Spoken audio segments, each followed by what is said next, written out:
Alors t'as un ami qui vient d'acheter la dernière Mercedes, qui est parti 2 semaines en croisière, qui vient de s'offrir la dernière Rolex, nous dit le Baal Shem Tov.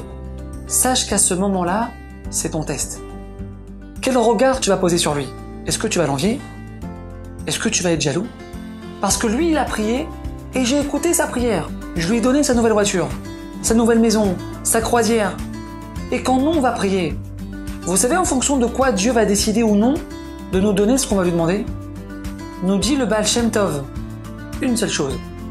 Est-ce que tu es heureux quand tu vois ton ami gagner 30 000 € et toi, tu es à découvert?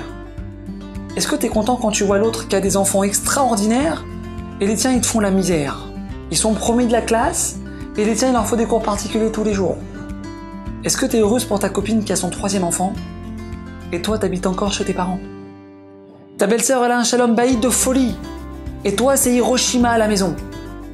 Nous dit le Baal Shem Tov, si on se réjouit pour l'autre, quand l'autre il a plus que nous, quand l'autre il a ce qu'on aimerait avoir, alors à ce moment-là, écoutez bien, on fixe notre verdict dans les cieux. Quand on montre à Hachem que non seulement la réussite de l'autre ne me dérange pas, mais je me réjouis pour lui, alors là, quand on va se tourner vers Hachem, alors là, il tendra l'oreille et il nous écoutera. Parce qu'il n'y a pas de plus grande satisfaction pour Dieu que de voir ses enfants qui se réjouissent du bonheur les uns des autres.